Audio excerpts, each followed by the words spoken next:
Bem, pessoal, de todo esse cabedal normativo que trata de concretizações do princípio da responsabilidade, nós podemos ainda retirar subprincípios que vão subsidiar exatamente o direcionamento, a concretização, né, e a sistematização da responsabilidade. E dentro desses subprincípios, eu preciso mencionar efetivamente o que parece lógico e evidente, que é o princípio da independência das instâncias. Já falei aqui no começo, mas ele está concretizado no ordenamento jurídico brasileiro em diversos dispositivos, como no artigo 935 do Código de Processo Civil, os artigos 63 a 67 do Código de Processo Penal, no artigo 315 do CPC e nos artigos 12, 21 e 2 da Lei de Improbidade Administrativa.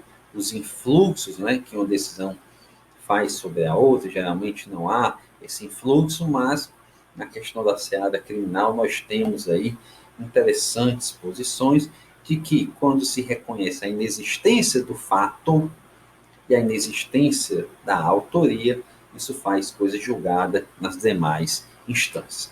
Mas ainda na questão da independência das instâncias, nós precisamos lembrar que, a despeito de cada uma seguir em paralelo, a despeito de uma não depender da outra para ter seguimento, existe a possibilidade do uso da prova emprestada.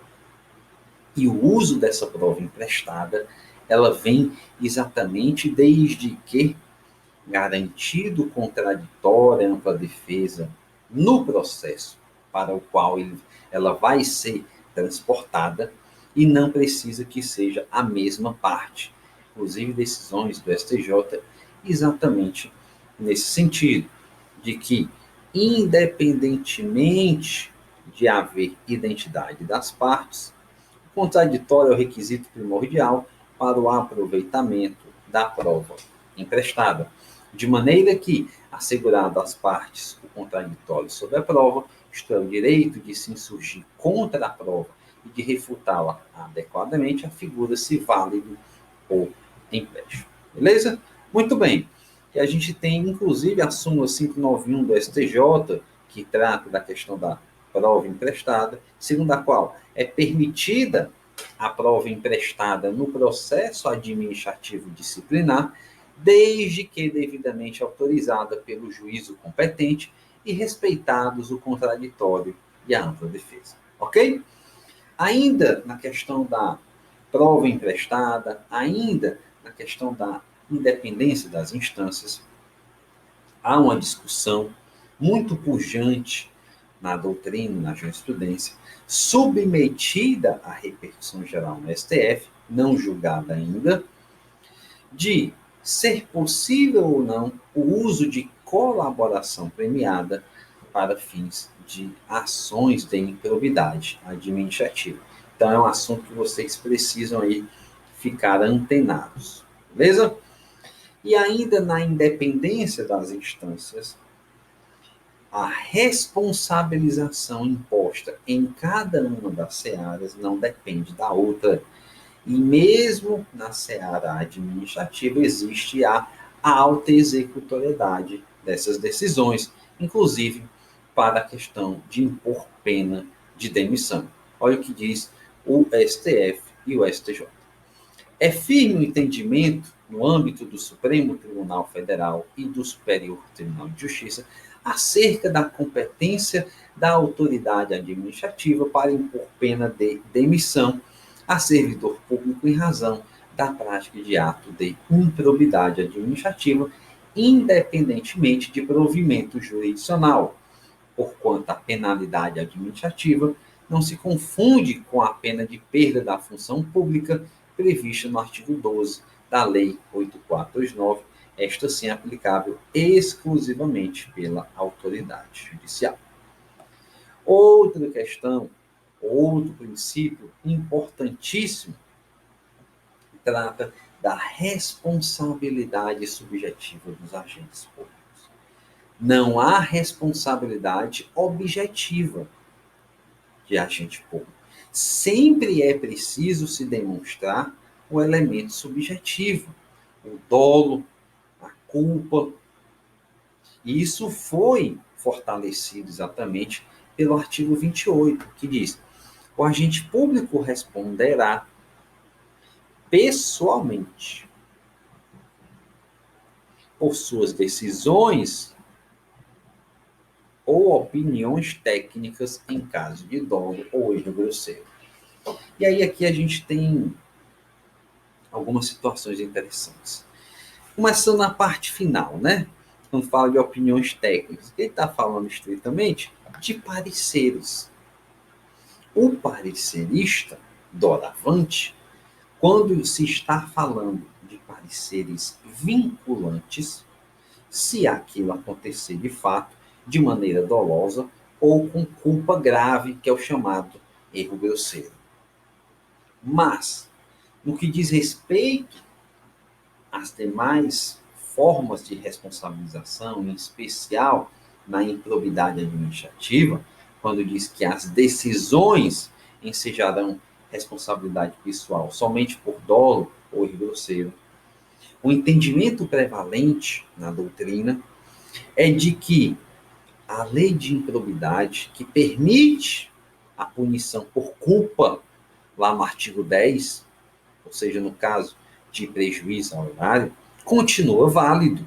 E continua válido porque as previsões específicas, ainda que anteriores, prevalecem sobre as previsões gerais, mesmo que posteriores. E aí eu cito, por exemplo, aqui o entendimento que é o mesmo do professor José dos Santos Carvalho Filho, na última edição de 2020, que eu li recentemente, mas temos também outros doutrinadores nessa linha de pensamento, ok? Então, atenção a isso, o artigo 28 da LINDB não revogou o artigo 10 da Lei de Improbidade no que toca à punição por culpa grave ou por culpa lato sensu, ok? Atenção. Muito bem. Ainda que se esteja falando de responsabilização subjetiva e de demonstração de dolo ou culpa, é importante ficar claro, e mais uma vez eu faço o link com a área eleitoral, porque de fato é uma área esquecida no estudo da responsabilização. Há o Instituto do Abuso de Poder Político. E o abuso de poder político nada mais é do que o uso da estrutura pública em prol de atos políticos, de candidatos ou de partidos. E aí, meus amigos, percebam que para que se condene alguém em abuso de poder político, a perda do mandato ou do cargo, não precisa ser demonstrada nem a participação do candidato. Basta que fique comprovado o aproveitamento, ok? Atenção a isso. Só uma dica que eu queria deixar aqui para vocês exatamente. Sobre isso, depois vocês leem aí as decisões. Um outro subprincípio também interessante é o da intranscendência subjetiva das sanções. Isto é, as sanções, as penas, não podem passar da pessoa do condenado, do agente responsável por aquele ato ilícito. Esta é a regra constitucional básica que se espraia para todas as searas, cíveis, administrativas, penais, etc., disciplinar. Porém, meus amigos, nós temos algumas situações interessantes aqui no âmbito do direito administrativo. E aí eu começo falando da questão da negativização dos entes federados. Na questão da negativização, ou seja, a União concede empréstimos para os Estados-membros, para os municípios, exige garantias e, eventualmente, insere esses Estados-membros que estão inadimplentes em cadastros negativos. E isso gerou alguma polêmica, porque muitas vezes o ente político, o Estado, o município, ficava negativado por atos de uma gestão passada. Muito embora a atual gestão estivesse empenhada em resolver, tentando, pagando desde o início da sua gestão, mas o para trás ficou. E isso, de fato, gerou acórdãos no Supremo, gerou, inclusive, súmula no STJ, que é preciso que vocês fiquem atentos. Então, veja essa decisão que é meio paradigma, que é a ação civil originária 1848, que diz o seguinte: o Supremo Tribunal Federal, nos casos de inscrição de entidades estatais, de pessoas administrativas ou de empresas governamentais em cadastros de inadimplentes, organizados e mantidos pela União, tem ordenado a liberação e repasse de verbas federais. Olha só, o Supremo tem ordenado a liberação e repasse de verbas federais, ou então determinado o afastamento de restrições impostas à celebração de operações de crédito em geral ou obtenção de garantias, sempre com o propósito de neutralizar a ocorrência de risco que possa comprometer de modo grave e ou irreversível a continuidade da execução de políticas públicas ou a prestação de serviços essenciais à coletividade. E aí vem exatamente a súmula 615 do STJ. Não pode ocorrer ou permanecer a inscrição do município em cadastros restritivos fundada em irregularidade na gestão anterior, quando, na gestão sucessora, são tomadas providências cabíveis à reparação dos danos eventualmente cometidos. Ok? Então, atenção a esta súmula 615. Agora, muita atenção também na lei de improbidade administrativa. Regra geral, princípio da intranscendência da responsabilidade. Somente quem praticou o ato ilícito responde por ele. Mas o artigo 8º da lei de improbidade diz que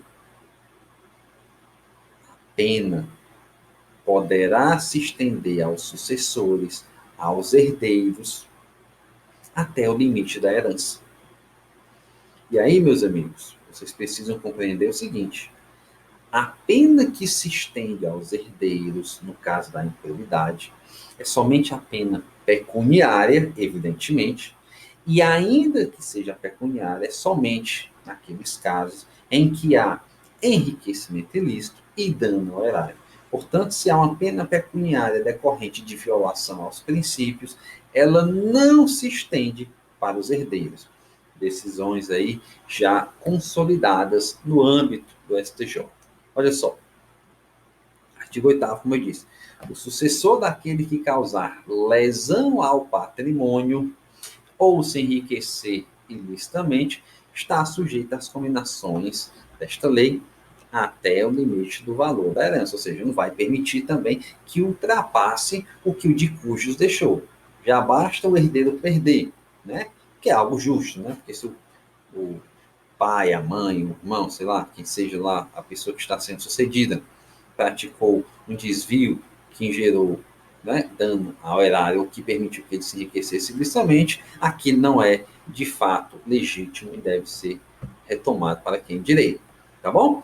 E aí, decisões do STJ que falam que essa legitimação subjetiva dos herdeiros, sucessores, é a qualquer momento, não precisa ser somente antes do processo, e também a restrição de modo que não é admissível a transmissão quando a condenação for somente com base no artigo 11, ok?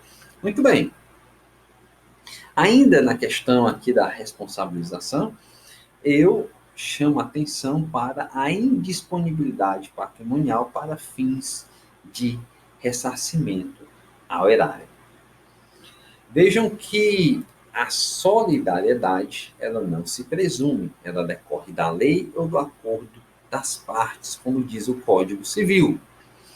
Entretanto, na questão de responsabilização por danos ao erário, o STJ entende há bastante tempo que até a instrução, até o final da instrução de um processo que vise reparar o erário, ou seja, uma ação civil pública, uma ação de improbidade, a responsabilidade é solidária entre todos eles. Mas, Igor, isso está certo? Não, está errado. Porque o sistema brasileiro diz isso. mas o STJ vem decidindo assim e eu tenho a obrigação de trazer para vocês, ok? Então, fica aí o entendimento. E também, ainda no tocante à responsabilização, lembrem-se que ressarcimento ao erário não é sanção estrito sensu, de modo que ela não pode ser imputada como a única pena decorrente de uma eventual procedência em uma ação de improbidade administrativa, ok? Atenção, não se condena ninguém em improbidade, não se responsabiliza alguém por improbidade, somente a ressarcimento ao erário, beleza? Atenção a isso, por favor. E aí eu trago alguns casos de responsabilidade, dos quais nós já falamos alguns, previstos aqui na legislação de direito administrativo. Artigo 74, parágrafo 1º, da questão do controle interno, que eu já falei. Questão do artigo 51, parágrafo 3º, que diz: os membros da comissão de licitação responderão solidariamente por todos os atos praticados pela comissão, salvo se posição individual divergente estiver devidamente fundamentada e registrada em ata lavrada na reunião em que tiver sido tomada a decisão. E aqui os artigos 25 e 33 também da Lei 8.666, primeiro, que trata de superfaturamento, em que responde solidariamente pelo dano à fazenda o fornecedor ou prestador de serviço e o agente público responsável. E também a questão da solidariedade dos participantes de consórcios públicos, tá certo? Tanto na fase da licitação quanto na fase de execução, beleza? Então, essa questão do princípio da responsabilidade é muito extensa, é muito ampla, percebam, e os livros não tratam. Porém, tenho certeza que vocês estão aqui agora com uma nova visão dos princípios do direito administrativo, e nós vamos continuar efetivamente essa análise dogmática, ainda lá no topo da Constituição. Nosso próximo primeiro bloco da aula que virá será ainda sobre os artigos iniciais da Constituição, porque vamos tratar da aplicação do princípio da dignidade da pessoa humana como princípio da administração pública. Ora, se é um princípio, se é um fundamento básico do Estado brasileiro, é claro que a administração pública deve observar a dignidade da pessoa humana. E nós temos inúmeros conceptários legais e jurisprudenciais, alguns previstos na Constituição, outros aplicados aí pela jurisprudência, a gente vai ver na próxima aula, tá bom? Então, espero que vocês aí estejam gostando dessa nova abordagem. Quem tiver interesse pode me seguir no Instagram também, @Prof. Igor Pinheiro. A gente posta dicas lá de direito eleitoral, de direito administrativo. Façam aí stories sobre as nossas aulas, marquem a gente, marquem @Faculdade de SES, o meu Instagram, @Prof. Igor Pinheiro, e a gente vai mantendo contato. Um grande abraço e até a próxima aula, se Deus quiser.